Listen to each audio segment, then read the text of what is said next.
In the XP lane, hindi naging maganda ang kwento para kay Nats sa kanyang Carmilla. But this time around, hahawakan ni Sanford ang Carmilla na ito kontra sa Barats ni Flap sa pagpasok natin sa game number 2. Team Liquid Philippines already ahead by 1 game. Isa na lang ang kailangan nila para tapusin ito. Well, magigets mo rin naman yung ideya dito ng Team Liquid Philippines, no? Kasi pagka ganitong klaseng composition, may tendency talaga magsama-sama eh. May Rafaela ka, may Beleric ka. So, isang lapag lang ng ulti ng isang Carmilla. At least kahit papaano, no, makakapag-deal sila kung sino man yung mga mahaabutan nun. Welcome to game number 2 of our Clash of the Titans.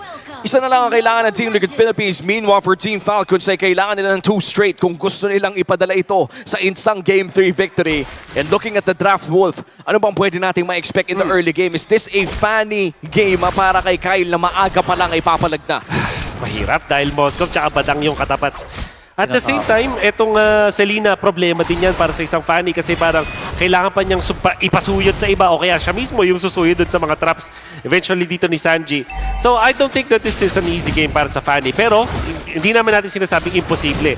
Maganda naman ang game para sa isang Fanny dito kung sakaling mayroong mauuna para sa kanya. Kasi if you think about it, etong Barats, Beleric, tapos Rafaela, makating trio to para sa Falcons na pwede nga namang kumuha ng teritoryo sa mapa. Okay, yan na nga yung ginagawa nila eh. Uuntog dito si Owen. Pero si Carl ay mangangalahati. So, re-respeto muna dito ang Team Liquid. At least kahit paano, no, pinaparamdam nila yung presensya ng kanilang mid-trio. Si Owen ay manggugulo din lamang habang si Kyle ay dire-diretso lang sa kanyang misyon. Oo, mukhang standard MLBB yata ang ating makikita dito. Bukod na lamang sa makabagong matchup ng Barats at Carmilla, ang actually mga iilang roles natin dito ay I would say non-aggressive.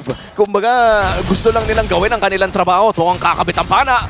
Ayun na, kumonekta na nga. Babalikan pa dito si Owen. Hindi na tama yung taunt. Pero nakikita natin buma-vibe check, tumututok. Sinusubukan na ni Sanji Nino na pagandahin yung kanyang mga tutok. Pero hahabulin nila dito si Teddy. And Quackshot ay nagamit. Buhay pa ba? Super Marco ay nandun! Pero nasunog din. Ito dito kay Kyle at si Super Marco ay nabuhay pa. Oo, Pa sa cart. munti ka na, no? Kahit pa paano. And for Team Falcons, that was a successful dive against that gold laner. Napakabilis talaga sumama dito ni Kyle. Pero sasalubong wow! JP at si Haji ang nakakuha ng pagong. Si Jonas Wall kami magagamit din. And this time ay makakapatay itong si Haji. Pero nalink yung tatlo. Haji ngayon with again. Habulin pa rin tapos sa Cyclone Eye. Pero walang gagamiting flicker si Sanji sa pagkakataon na ito. At makakakuha ng pambawing kill ang Team Liquid. Yung pala yung sagot sa isang Barats. Yung nakita nating ultimate coming out from Sanford the Carmilla. Isa sa mga rare moments na makita natin na sulit yung Link. Ang hirap kasi makita nun. In fact, sa RG, makita natin dire-diretso makakapag-land ka ng Link na madaming tatamaan. But when it comes to pro play, it's rarely that we see yung magandang pagkakagamit ng Carmilla ultimate. And this time, TL Pitcher were able to pull it off. Kaso, yung turtle na punta para sa Falcon. Oo, Gwen. Pupuntahan ba nila? Okay, tinmaan si Sanford dito. Susubok si Sanji na paganahin uli ang kanyang mga tutok. Pero handang-handa ang Falcon sa kanilang ginagawa at babalik muna sa kanyang rotation dito si Carl.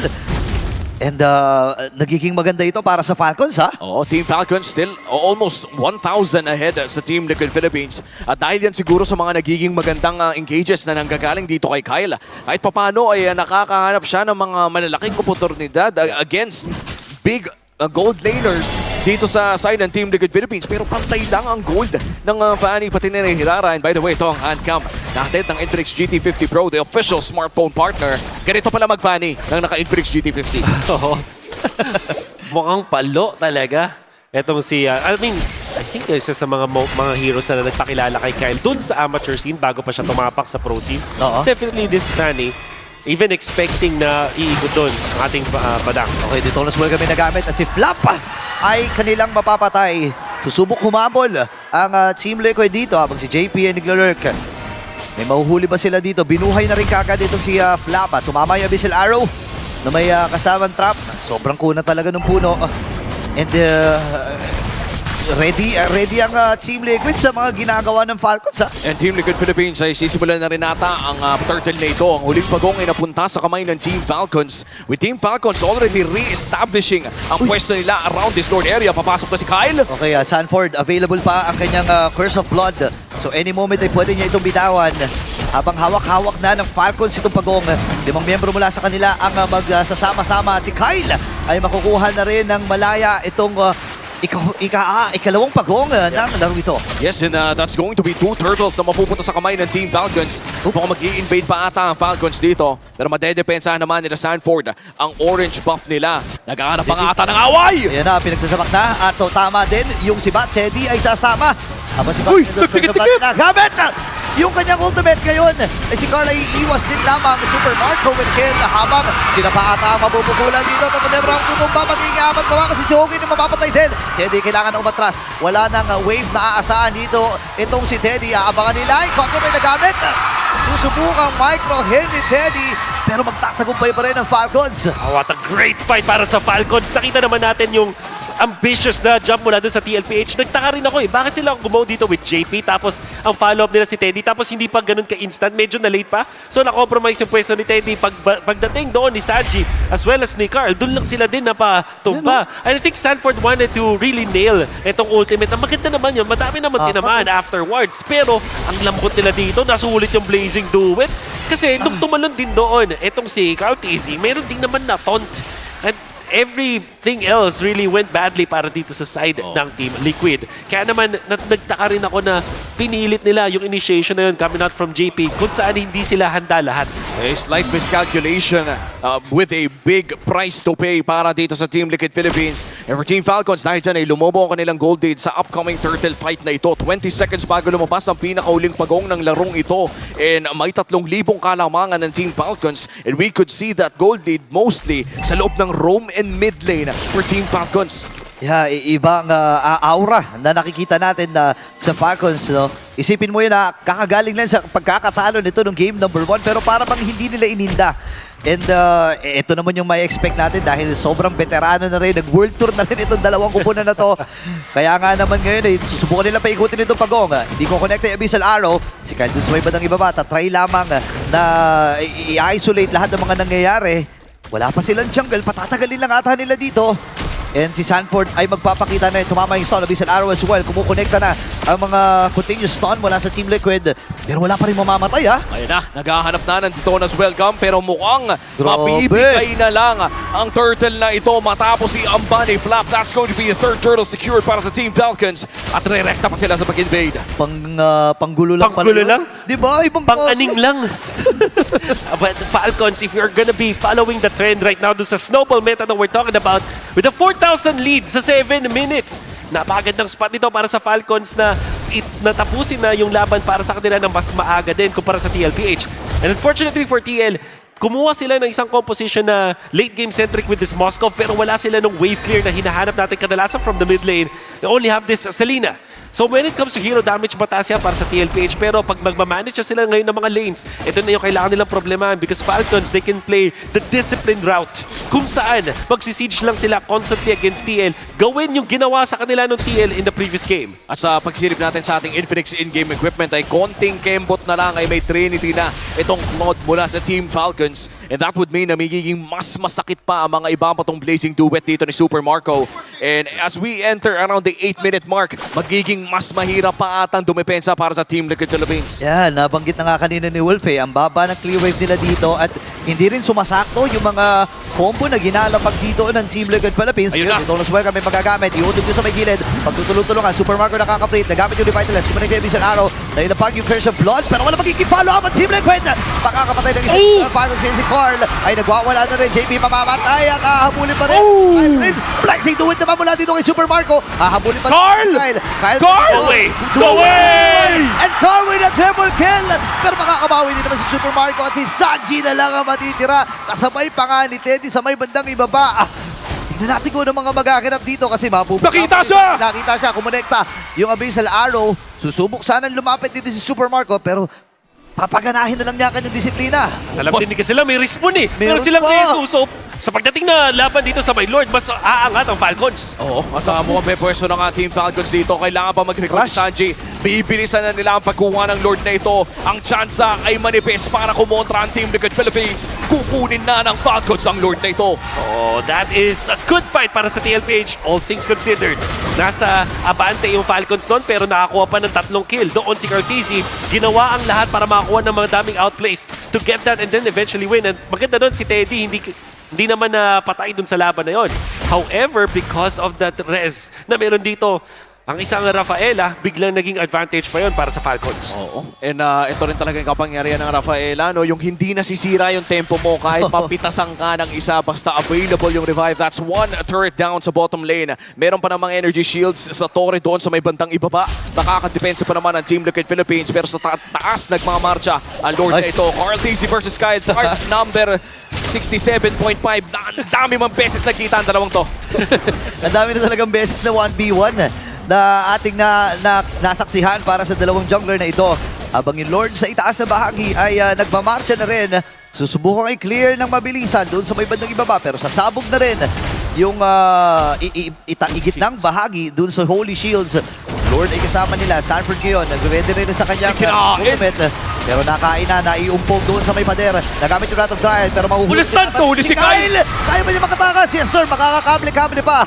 Guard! Habang ligtas pa rin yung mga... Goal! Pinuntahan na kagad ni Super Marco. Cortese with a kill. Habulin ng Teddy. Oh, wow! Grabe! Ito na magiging target. Nakakasibat na rin itong si Teddy. At 3 kanilang mapapatay. 5 pa ang buhay sa Team Liquid. Ito na ata ang ganti ng Cavalry sa larong to. At hindi dapat siguro tayo nagkakamali dito. Hindi yun macro play. That was 100% micro. Pindot ang bentahe ni Cartesi. After no kanilang pagkatalo mula sa MSC, just a few days afterwards, nag-live agad, nagbatak agad. Ang daming testimony na lumabas outside from the Team Liquid na mga members. Tapos syempre yung mga fans, hardcore fans at dedicated fans, si Cartesi na nagbatak daw talaga when it comes to Assassins. At nakikita na natin ang resulta Grabe. ng training sa chamber ni Cartesi. Tingnan mo naman kung paano niya tinawid yun. May sinama pa yung Cyclone na isa combo. Oo. Nag-training sa bundok kasabay ni Wimbanyama. 35 seconds bago lumabas ang ang pangalawang Lord ng larong ito. Team Falcon still ahead by 2,000. Despite great plays coming in from Team Liquid Philippines, hawak pa rin ng Team Falcons ang larong ito. I feel like pag tumagal din tong laban na to, nagiging mas valuable na itong si Rafaela. Bukod sa mataas na yung sustain niya pang kontra dun sa mga burst na gustong gawin ni Cartesi, meron pa nung revive. Naturally makukuha nila. But of course, Sanford, isa rin sa mga kailangan bantayan dito ng Falcons, yung link na naging crucial dun sa may top lane, kung saan 4 yung nahuli, that gave act, hindi man nagbigay yun ng mismong kills para sa TLPH, nagbigay yun ng oras para makahabol si Cartesi na mga likod. Oo, sa ngayon mukhang Lord na ang sunod na paglalabanan ng dalawang kupunan na ito. Si Super Marco ang unang hihila sa Lord at Team Falcons ang maghahawak at magsisimula ng Lord Dance pero iba ata ang hanap dito ng Team Liquid. Uy, susubukan nila si Flap ha, pero masyadong makunat itong dinosaur na ito. Alam nila na nagtatago na doon sa purple itong si Kyle at hindi ito lalaban basta-basta nang wala itong kanyang buff. Ngayon, Lord ay pupuntahan na magkabilang panig. Ang daming trap na nakalatag para dito sa Falcons at inaapak-apakan lamang ito ni Ogwen. Nakakairita rin pala no if you're up against sa Serena pero mukhang si Kylie nahanap na si Sanji pero mauuna yung kagat. Ako, Sanji! Ako naipit siya, flicker na gamit pero pinuntan din ni Super Marco habang si JP ang magiging tumama na rin yung si Bat. Sasama pa din si Teddy habang i-fluid na gamit din at parang trap ata yun. At binili na rin ng Falcons ang gusto dito ni Carl at ng Team Liquid Philippines. Siya na lang mag-isa dito at kailangan na niyang pero siya makakaiwas ang Atroth. 5 tutumban. Falcons ay magmamarcha na sa gitna. At parang yun na ata ang katapusan ng istorya ng game number 2. Minion wave sa gitna, 5 segundo pa ang aantayin. Hindi pwedeng matapos ng maaga ito kasi ang Falcons ay kukunin na ang game 2. Great plays coming out from Team Falcons, lalo na dun sa trio na binuo nila dito. That very tanky Barats na may kasamang Rafaela. Sinamahan pa nga ng Beleric na naging crucial din dun sa pinakatulo. Importante yung Beleric dun sa early game with the Rafaela, but even in that last part kung saan tumalon na dun si Teddy, wala siya purify, chose to go for the flicker. At nung ginamit niya yung SOD para isalvage yung laban na yun, kasi na-feel niya, meron naman link. Hindi nga lang siya nakaligtas mula doon sa taunt na meron si Ogwen as well as the Wrath of the Dryad. This was one of the first few fights that Falcons have won because of bad decisions mula sa TLPH. And then again, accented siya nung pinakahuling laban na makikita natin sa game number 2 kung saan yung Falcons na ang nanaeg nung napitas nila si Sanji. Nagkaroon ng Hail Mary play ang TLPH. Dahil yun din naman yung reason kung bakit sila nakakuha ng pagbangon sa laban na to. Nung sinabi ni Womi na parang hindi siya about macro, na parang pindot at mechanics yung nag-rely yung TLPH, parang napasarap yata sila doon sa concept na yon at yun yung ginawa nila doon sa pinakahuling clash. And sa totoo lang, naging reply din ni Kyle dito ay micro. Siya mismo ang gumawa ng solo play para hanapin